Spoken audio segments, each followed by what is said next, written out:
안녕하세요, 여러분. 오늘은 정말 중요한 이야기를 나누려고 합니다. 혹시 이런 생각 해보신 적 있으세요? 은퇴하고 나니 하루 24시간이 왜 이렇게 길까? 옛날엔 시간이 없어서 못했다고 했는데 정작 시간이 생기니 뭘 해야 할지 모르겠네. 만약 지금 이 말이 남의 이야기 같지 않다면 오늘 이야기 꼭 끝까지 들어보세요. 왜냐하면 지금부터 여러분의 노후 30년을 완전히 바꿔놓을 이야기를 시작하거든요. 은퇴 후 맞닥뜨리는 냉혹한 현실. 먼저 솔직하게 이야기해 보겠습니다. 은퇴 후의 현실은 생각보다 훨씬 혹독합니다. 제가 아는 한 분은 금융기관에서 부행장까지 하셨던 분입니다. 퇴직할 때 스마트폰에 저장된 연락처가 2,500명이나 되었어요. 그런데 퇴직하고 6개월이 지나니까 실제로 만나는 친구가 몇 명이나 남았을까요? 단 4명입니다. 2,500명에서 4명. 이게 바로 우리가 맞닥뜨리는 현실입니다. 그동안 인맥이라고 생각했던 것들이 사실은 직장맥이었던 거죠. 더 충격적인 건 부부관계입니다. 평생 바깥일만 하던 남편이 갑자기 집에만 있게 되면 어떻게 될까요? 제가 상담했던 한 아내분이 이런 말씀을 하시더라고요. 돈 많은 남편보다 더 좋은 남편이 뭔지 아세요? 지금 집에 없는 남편이에요.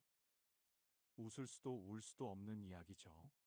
하루 24시간 집에만 있으니까 부부 사이에 언쟁이 늘어나고 답답해하던 남편은 그냥 나가서 동네를 빙빙 돌기만 합니다. 갈 곳도 없으면서 말이에요. 여러분, 은퇴라는 게 단순히 일을 그만두는 것이 아닙니다. 평생 쥐고 있던 시간의 주도권을 잃는 순간입니다. 40년 넘게 우리는 누군가의 시간표에 따라 살았어요. 회사 종이 울리면 출근하고, 상사가 부르면 회의하고, 심지어 점심시간도 정해진 시간에 먹었습니다. 그런데 갑자기 모든 시간이 내 마음대로가 되면 어떻게 될까요? 대부분의 사람들은 그 자유를 감당하지 못합니다. 자유가 기쁨이 아니라 불안이 되는 거예요. 내가 이 시간을 제대로 쓰고 있는 걸까? 아무것도 안 한 채 하루를 날려버렸네. 그리고 자기 혐오가 시작됩니다. 한 73세 어르신이 상담을 오셨는데 이런 말씀을 하시더라고요. 나는 24시간 동안 아무것도 못하는 바보인 것 같습니다. 그래서 제가 그분께 제안했어요. 제가 지금부터 취직을 시켜드릴게요. 대신 보수는 없습니다. 그랬더니 일만 있으면 된다고 하시더라고요. 그래서 아침 9시부터 저녁 7시까지 빡빡한 스케줄을 함께 짰습니다. 복지관 프로그램 등록, 자원봉사 활동, 등산. 일주일이 지나니 죽겠다. 2주일 지나니 못하겠다 하시더니 4주째 되니까 정신없이 바빠서 우울할 새가 없다고 하시더라고요. 이분은 그때 깨달으신 거예요. 아, 나는 이런 사람이구나. 다른 사람을 도우면서 기뻐하고 산에 오르면서 성취감을 느끼는 사람이구나. 여러분, 은퇴 후 가장 큰 문제가 뭔지 아세요? 돈이 아닙니다. 건강도 아니에요. 바로 나는 누구인가? 라는 정체성의 상실입니다. 지금 뭐 하세요? 아, 그냥 놀아요. 이 말이 생각보다 사람을 망가뜨립니다. 평생 일을 통해 사회와 연결되어 있었고, 능력을 증명했고, 존재 가치를 느꼈던 사람이, 이제는 아무도 자신을 찾지 않고 쓸모없는 사람처럼 느껴지는 거예요. 그래도 내가 부장까지 했는데, 그래도 내가 교장 출신인데, 그 그래도가 퇴직 후 1년 지나면 사라집니다. 이젠 그냥 동네 아저씨, 아줌마예요. 집에서도 당신 요즘 뭐 해? 집에 있으면 집안일이라도 좀 도와줘. 이런 소리를 듣습니다. 이걸 인정하기 싫어서 괜히 옷만 빼입고 골프장 가고 등산 모임에서 목소리 커지고 허세로 남은 자존감을 지키려 하죠. 그런데 그거 아세요? 이 허세는 본인만 모르는 병입니다. 겉으로는 멀쩡해 보여도 속은 공허하고 슬프고 부끄럽고 우울증이 그 안에서 조용히 자라고 있어요. 그래서 말씀드립니다. 행복한 은퇴는 돈으로만 되는 게 아닙니다. 우리를 망가뜨리는 건 돈이 없어서가 아니라 내가 누구인지 모르겠다는 공허함입니다. 행복한 노후를 위해서는 다음 세 가지가 반드시 필요합니다. 첫 번째, 건강입니다. 건강은 미리미리 준비하지 않으면 나중에 해서 되지 않아요.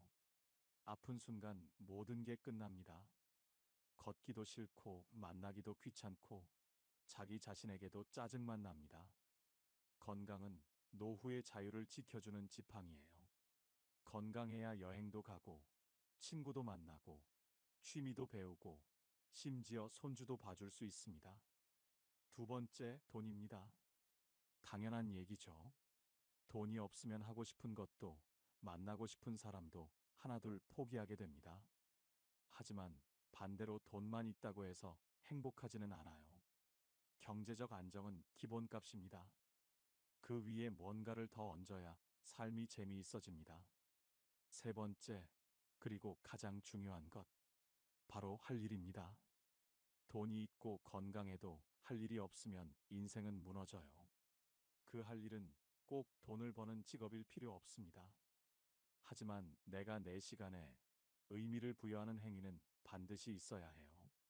오늘은 어떤 글을 쓸까? 어떤 사진을 찍을까? 누구와 어디를 걸을까? 어떤 모임에 나갈까? 이런 질문이 있는 사람은 노년이 외롭지 않습니다. 노후에 좋은 취미, 압도적 1위는? 자, 그럼 이제 구체적으로 어떤 취미 활동을 해야 할지 이야기해 보겠습니다. 하지만 그 전에 반드시 피해야 할 취미들부터 말씀드릴게요. 먼저, 골프는 가급적 피하세요. 제목에서도 말씀드렸지만, 골프는 가급적 피하시기 바랍니다. 골프가 왜 나빠요? 운동도 되고, 사람도 만나고. 잠깐만요. 골프가 나쁘다는 게 아니에요. 다만, 노후의 취미로는 문제가 많다는 겁니다. 첫째, 시간이 너무 많이 듭니다. 골프 한 번 치려면 하루 종일 잡아야 해요. 둘째, 돈이 만만치 않게 들어갑니다. 셋째, 그리고 가장 중요한 건 골프로는 인생의 의미를 찾기 어렵다는 거예요. 제가 아는 분들 중에 퇴직 후 골프 모임을 만든 분들이 있어요. 12명이 함께 시작했는데 2년 만에 골프 모임이 해체되고 친구 관계까지 해체되었습니다. 나중에 만나는 친구는 4명뿐이더라고요. 왜 그럴까요? 골프는 기본적으로 경쟁 스포츠거든요. 은퇴 후에 또 다른 경쟁을 만들 필요가 있을까요? 게다가 나이가 한 80 넘으시고 돈이 충분하다면 건강관리 차원에서 골프를 하셔도 됩니다. 하지만 젊은 사람이 골프에만 매달려 시간을 다 보내는 건 권하지 않습니다. 다음으로 TV 시청도 문제입니다. 취미가 뭐냐 물어보면 TV 보는 것이라고 답하는 분들이 많아요. 이것도 정말 안 좋습니다. TV를 너무 많이 보면 밤에 잠도 잘 오지 않고 무엇보다 수동적인 소비만 하게 됩니다. 아무것도 남기지 않고 시간만 흘려보내는 거예요. 특히 요즘 문제가 되는 게 짧은 영상들, 유튜브 쇼츠 같은 거예요. 돈 안 든다고 생각하시겠지만 이런 영상들을 계속 보면 뇌썩음 현상이 나타납니다. 우리 뇌는 한 번에 5개에서 9개 정도의 정보를 처리할 수 있는데 짧은 영상은 너무 많은 정보가 한꺼번에 들어와서 처리 자체가 불가능해요. 그러면서 무의미하게 시간만 보내고 진공 상태에 있는 것과 마찬가지가 됩니다. 차라리 그 시간에 스마트폰 내려놓고 주변을 살펴보세요. 지하철에서 다른 사람들 신발을 관찰해 보는 것도 좋아요. 같은 신발을 신은 사람 거의 없거든요. 신발만 봐도 그 사람의 취향과 성격을 알 수 있어요. 이런 게 훨씬 의미 있는 시간 보내기입니다. 마지막으로 위험한 취미도 조심하세요. 5, 60대에는 몸이 많이 망가집니다.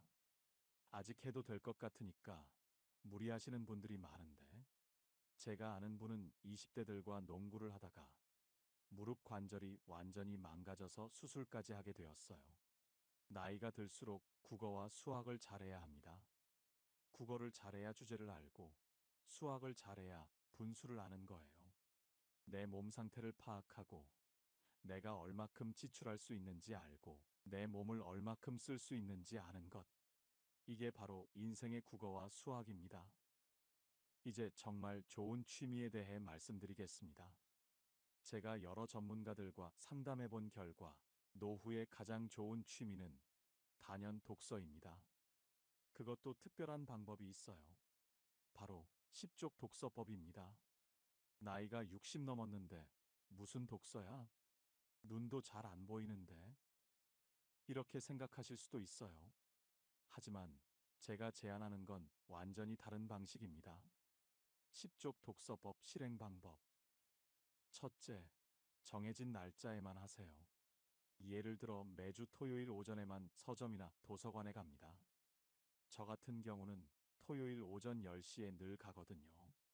둘째, 딱 10쪽만 읽고 오세요. 한 권을 다 읽으려고 하지 마세요. 그냥 10페이지만 읽는 거예요. 서서 읽어도 되고, 앉아서 읽어도 됩니다. 셋째, 좋은 문장을 공책에 적어 오세요. 10페이지를 읽으면서 마음에 드는 문장 하나나 두 개를 공책이나 핸드폰 메모장에 적어 오는 겁니다. 넷째, 일주일 동안 그 문장을 외우세요. 적어온 문장을 일주일 동안 외우고 대화할 때 써먹어 보세요. 이걸 2달만 해보세요. 나는 다른 사람이 되었다는 걸 느끼실 겁니다. 재미있기도 하고 즐겁기도 하고 지적인 능력도 활용하게 되고 어디 가서 이야기할 때도 유식한 사람이 될 거예요. 노후의 취미, 독서가 최고인 이유. 왜 독서가 최고의 취미일까요? 첫째, 돈이 거의 들지 않습니다. 도서관을 이용하면 무료고 서점에서 10쪽만 읽는 것도 공짜예요. 굳이 책을 사야 할 필요도 없어요. 둘째, 혼자서도 할 수 있습니다. 날씨나 다른 사람 눈치 볼 필요 없이 언제든 할 수 있어요. 셋째, 뇌 건강에 최고입니다. 요즘처럼 빠르게 변하는 세상에서 뒤처지지 않게 해주고 치매 예방에도 도움이 됩니다. 넷째, 다른 취미의 기반이 됩니다. 독서를 통해 새로운 분야에 대해 알게 되면 그것이 또 다른 취미로 이어질 수 있어요. 다섯째, 생산적 취미로 발전할 수 있습니다. 읽은 것을 바탕으로 글을 쓸 수도 있고 나중에는 책을 출간할 수도 있어요. 칙센트미하이의 몰입이론. 여기서 잠깐 취미에 대한 중요한 이론을 하나 말씀드릴게요. 심리학자 칙센트미하이가 쓴 몰입이라는 책에 보면 진짜 취미는 전문성과 재미가 만나는 지점이라고 했어요. 단순한 여가 활동을 넘어서 하나의 돌을 터득한 형태가 되는 것. 이게 진정한 취미라는 거죠. 처음에는 배우는 동안 고되고 때로는 지루할 수 있어요. 하지만 일정 수준에 도달하면 내가 나만의 것으로 변주할 수 있고 내 안에서 진미를 느끼는 순간이 와요. 독서도 마찬가지입니다. 처음에는 10쪽 읽는 것도 힘들 수 있어요. 하지만 계속하다 보면 책 읽는 즐거움을 알게 되고 나중에는 그 시간이 기다려집니다. 내가 어떤 새로운 지식을 만날까? 어떤 좋은 문장을 발견할까? 설레게 되는 거예요. 노후의 좋은 취미 활동들. 물론 독서만이 전부는 아닙니다. 여러분의 상황과 취향에 맞는 다른 취미들도 많이 있어요. 하나, 걷기와 산책. 돈이 거의 들지 않으면서 건강 관리의 최고인 활동이에요. 집에만 있으면 우울해지고 건강이 나빠지는데 매일 밖으로 나가서 걷는 습관을 들이는 것만으로도 삶이 달라집니다. 걷기의 좋은 점은 비타민 D 합성에도 좋고 세상의 변화를 눈으로 보면서 알아갈 수 있다는 거예요. 동네에 어떤 가게가 새로 생겼는지, 어떤 건물이 들어섰는지, 사람들이 어떤 옷을 입고 다니는지, 이런 걸 관찰하는 것만으로도 세상과 연결되어 있다는 느낌을 받을 수 있어요. 둘, 글쓰기. 종이와 펜만 있으면 되는 저비용 취미입니다. 일기를 써도 좋고, 자서전을 써도 좋고, 손주들을 위한 옛날 이야기를 써도 좋아요. 글쓰기는 생산적인 취미예요. 내 생각과 경험을 정리하고 심리적인 포만감도 가져다 줍니다. 잘 쓰시는 분들은 나중에 책을 출간해서 소득 활동으로 이어지기도 해요. 셋, 배우기, 학습 공동체 참여. 복지관이나 사이버대학, 방송통신대학, 독서클럽 등에 참여하는 거예요. 이런 학습 공동체의 좋은 점은 비슷한 지향을 가진 사람들이 모인다는 거예요. 건전한 관계를 형성할 수 있고 새로운 것을 배우는 즐거움도 얻을 수 있어요. 제가 특히 추천하는 건 복지관 프로그램이에요. 서예, 수예, 스포츠 댄스, 컴퓨터, 스마트폰 사용법, 정말 다양한 프로그램이 있거든요. 한 번도 해보지 않았던 분야에 도전해보세요. 놀라운 세계가 펼쳐질 거예요. 넷, 봉사활동. 돈이 들지 않으면서 오히려 다른 사람을 도우며 기쁨을 느낄 수 있는 활동이에요. 복지관에서 어린이 책 읽어주기, 도서관 정리, 환경 정화 활동 등 다양한 봉사 기회가 있습니다. 봉사 활동의 가장 큰 장점은 내가 아직 쓸모 있는 사람이라는 걸 느낄 수 있다는 거예요. 누군가에게 도움을 주는 순간 삶의 의미를 다시 느끼게 됩니다. 다섯, 동물, 식물 돌보기. 생명을 돌보는 일은 생각보다 큰 보람을 줍니다. 매일 조금씩 자라는 모습을 보는 재미도 쏠쏠하고요. 베란다에서 야채나 화초를 기르는 것도 좋은 취미예요. 여섯, 춤추기. 집에서 혼자 할 수 있는 건강관리 취미예요. 스텝 댄스와 같은 간단한 춤을 배우면 거실에서 혼자 춤을 춰서 땀을 흘리고 운동 효과를 얻을 수 있어요. 건강을 유지하는 데 매우 좋으며 날씨에 구애받지 않고 즐길 수 있다는 것도 장점이죠. 노후의 취미 선택의 기준. 이렇게 많은 취미 중에서 나는 어떻게 선택하면 좋을지? 취미를 선택하는 몇 가지 기준을 말씀드릴게요.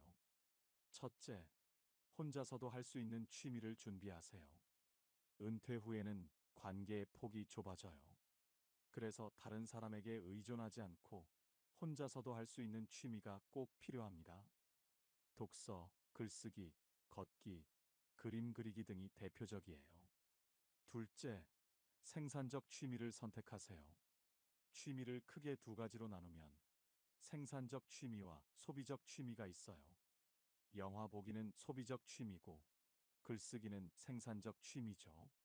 가능하면 뭔가를 만들어내고 성장을 느낄 수 있는 생산적 취미를 선택하시기 바랍니다. 셋째, 기술을 요하는 취미를 해보세요. 목공, 도예, 서예, 그림 등 기술을 요하는 취미는 성장의 기쁨을 느낄 수 있어요.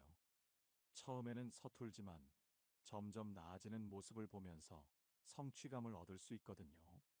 넷째, 내 조건에 맞는 취미를 선택하세요. 내 건강 상태, 경제적 상황, 성격적 특징을 모두 고려해야 해요. 내향적인 사람이 억지로 단체 활동을 하려고 하면 오래 지속하기 어려워요. 자신의 조건을 정확히 파악하고 그에 맞는 취미를 선택하세요. 취미를 시작하는 실용적인 방법.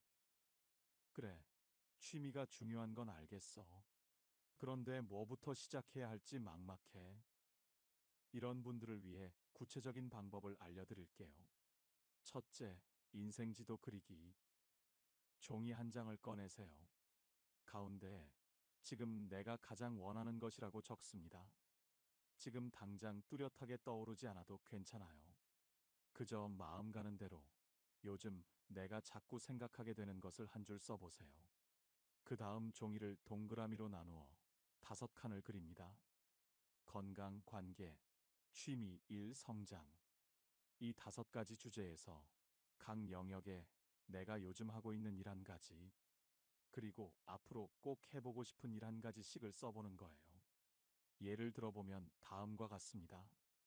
건강, 매일 저녁 산책 중, 앞으로는 등산 배우고 싶음, 관계, 일주일에 한 번 친구와 통화함, 이제는 새로운 모임 참여하고 싶음, 취미, 유튜브만 보는 중, 보다 생산적인 독서나 글쓰기 해보고 싶음. 이렇게 현실을 써보고 나면 무엇을 보완해야 할지, 무엇이 나를 다시 일으켜 줄지 조금씩 감이 잡히기 시작할 거예요. 둘째, 버킷리스트 작성하기. 버킷리스트라고 하면 너무 거창하게 느껴질 수도 있어요. 하지만 꼭 죽기 전에 할 일이어야 할 필요는 없습니다. 그냥 해보면 내 인생이 조금 더 반짝일 것 같은 일들을 적어보는 거예요. 예를 들자면 기타 한 곡 완주하기, 가족 사진전 열기, 손주랑 여행 가기, 내 이름으로 블로그 만들기, 나만의 요리책 만들기, 옛날 친구들과 재회하기, 새로운 언어 배우기. 처음에는 막연하더라도 자꾸 적다 보면 구체화되기 시작합니다. 그 중에서 지금 가장 마음이 끌리는 것 하나를 먼저 해보는 거예요. 셋째, 아무거나 시도하기. 무엇을 해야 할지 정말 모르겠다면 아무거나 해보세요. 재미있는 것도 해보고, 재미없을 것 같은 것도 해보고요. 이거저거 해봐야 내가 뭘 좋아하는지 알 거 아니에요. 복지관에 가서 프로그램을 살펴보세요. 서예, 수예, 컴퓨터, 요가, 탁구. 정말 다양한 프로그램이 있어요. 아, 내가 무슨 서예를 해? 무슨 수예를 해? 이렇게 생각하지 마세요. 그 세계에 들어가서 맛도 보지 않고 그 세계가 별로라고 생각하는 건 그 세계를 모독하는 행위입니다. 그리고 스스로 자기의 기쁨에 들어갈 길을 차단하는 것과 똑같아요. 사소하다고 생각하지 마세요. 꼭 한번 해보시기 바랍니다. 재미없을 거라고 생각하세요? 그 안에 빠지면 나오지도 못할 겁니다. 실제로 노후의 취미를 통해 인생이 바뀐 분들의 이야기를 들려드릴게요. 뇌졸중을 극복한 목강 예술가. 경찰관으로 정년 퇴직하신 분인데 어느 날 뇌졸중이 와서 손을 제대로 쓰지 못하게 되었어요. 재활치료로 의사가 목각을 권했는데 해보니까 본인 DNA에 목각 재주가 있었더라고요. 처음에는 재활치료 목적이었는데 점점 실력이 늘면서 마당에 공방까지 차렸어요. 지금은 작품을 만들어서 판매까지 하고 있습니다. 취미가 재능 발견으로 이어지고 다시 일자리가 된 거죠. 자전거로 유럽을 횡단한 부부. 행정기관에서 높은 자리까지 오르셨던 분인데 퇴직 후 요즘 뭐 하세요? 하는 질문이 제일 곤혹스러웠대요. 그냥 놀고 있습니다라고 답하기가 자격지심 때문에 기분이 안 좋더라는 거예요. 그래서 부부가 함께 자전거 타기를 시작했어요. 국내 여행부터 시작해서 나중에는 유럽을 횡단까지 했습니다. 영어를 따로 배우지도 않았는데 그냥 저질렀다고 하시더라고요. 지금은 여행 경험을 책으로 쓰셨고 자전거 여행에 대해 강의도 하시면서 소득도 올리고 계세요. 복지관 강사가 된 종이접기 달인. 치매 판정 직전까지 갔던 어르신이 종이접기를 시작하셨어요. 처음에는 모양이 엉망이었지만 꾸준히 하다 보니 실력이 늘었고 3년 뒤에는 복지관에서 종이접기를 가르치는 강사가 되셨어요. 손을 움직이는 건 뇌를 자극하는 일이라 치매 예방에도 도움이 되고 무엇보다 자신감을 되찾으셨다고 하더라고요. 여기서 중요한 얘기를 하나 더 해야겠어요. 많은 분들이 나이가 이미 많아서 하면서 시작도 안 해보시는데 이건 정말 잘못된 생각이에요. 50대, 60대가 인생에서 가장 실력이 좋을 때입니다. 경험도 쌓이고 지혜도 있고 경제적으로도 어느 정도 여유가 있는 시기예요. 오히려 가장 능력이 좋은 시기이기 때문에 이 시기가 중요한 거예요. 사람은 두 번 태어난다고 했습니다. 한 번은 생물학적으로, 그리고 한 번은 자기가 진짜 누구인지 알게 될 때. 우리가 그동안 살아온 인생을 돌아보면 나라는 이름보다 엄마, 아빠, 선생님, 팀장님이라는 이름으로 더 많이 불려왔던 것 같아요. 남을 챙기고, 가정을 책임지고, 사회에서 인정받기 위해 참 많이도 애썼습니다. 그런데 이제 문득 이런 질문이 들죠. 나는 누구였을까? 가족을 위해 포기했던 나. 세상이 요구하는 역할에 맞춰 살아온 나. 그래서 진짜 내가 뭘 좋아하고 무엇을 원했는지조차 희미해진 채 살아온 시간들. 그 시간 위에 이제는 진짜 나를 꺼내야 할 때입니다. 꿈의 중요성. 취미를 넘어서서 궁극적으로 우리에게 필요한 건 꿈입니다. 지금 이 나이에 무슨 꿈이야? 이렇게 말하는 분들이 정말 많은데 꿈은 나이의 문제가 아니에요. 가슴이 뛰는지의 문제입니다. 누구에게 보여주기 위한 것도 아니고 돈이 되는 것도 아니어도 됩니다. 그냥 나에게 의미 있는 일, 매일 아침 일어나게 만드는 어떤 이유, 이게 바로 노년의 꿈입니다. 예전처럼 크고 거창할 필요도 없어요. 내가 좋아하는 음악을 매일 듣는 것, 손주를 위해 옛 이야기를 동화책으로 써보는 것, 사진을 모아 나만의 앨범을 만드는 것, 그게 바로 꿈입니다. 그리고 그 꿈은 삶을 단단하게 바꿔요. 하루가 다시 기대되고, 표정이 달라지고, 내 안에 에너지가 다시 흐르기 시작합니다. 혹시 지금 우울감에 빠져 계신 분들이 있다면 중요한 말씀을 드리고 싶어요. 우울감은 마음만으로 극복하기 어려워요. 정신 승리 같은 건 없습니다. 우리에게는 행동 승리가 필요해요. 내가 과거에 후회되는 게 너무 많아서 속상하다면 머리를 웅크리고 앉아서 자기를 때리고 있지 마세요.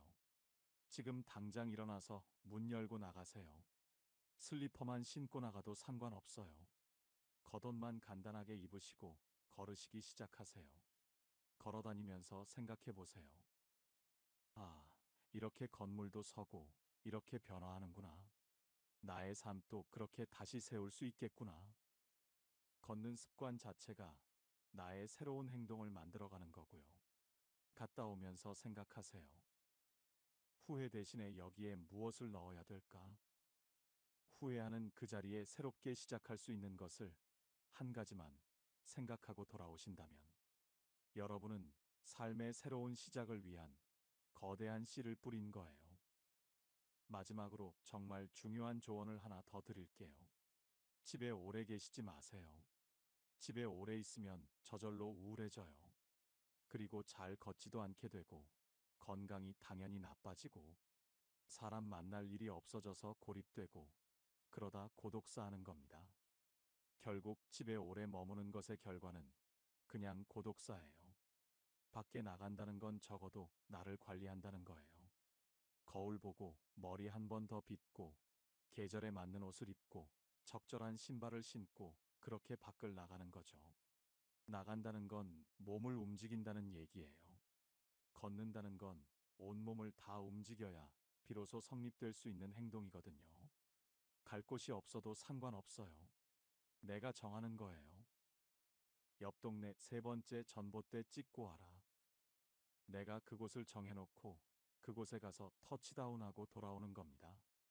그게 나의 일과가 되고 일상이 되도록 하는 거예요. 그렇게 나갔다 오는 것만으로도 비타민 D 합성에 좋고 세상이 어떻게 돌아가는지 눈으로 보면서 알 수 있어요. 매일 나가셔야 합니다. 특히 부부는 무조건 3시간 이상 서로 각자 나갔다 와야 해요. 두 부부가 함께 24시간 있으면 결국은 싸움밖에 안 합니다. 3시간 나갔다 오는 건 건강에도 좋을 뿐만 아니라 대화 주제도 가져오는 거거든요. 오늘부터 작은 시작의 힘. 여러분, 거창한 변화만을 변화라고 생각하지 마세요. 사실 인생을 바꾸는 건 그리 대단한 일이 아니에요. 아침에 조금 더 일찍 눈을 뜨는 것, 스스로에게 잘하고 있어라고 말해주는 것, 그리고 하루에 단 10분이라도 나만을 위해 쓰는 것, 그 사소해 보이는 한 걸음이 우리의 나머지 인생을 완전히 바꿔놓을 수 있습니다. 지금 당장 내일 오전 10시에 무엇을 할지 한 가지만 적어보세요. 서점에 가서 책을 10쪽만 읽어보겠다. 동네 한 바퀴 걸어보겠다.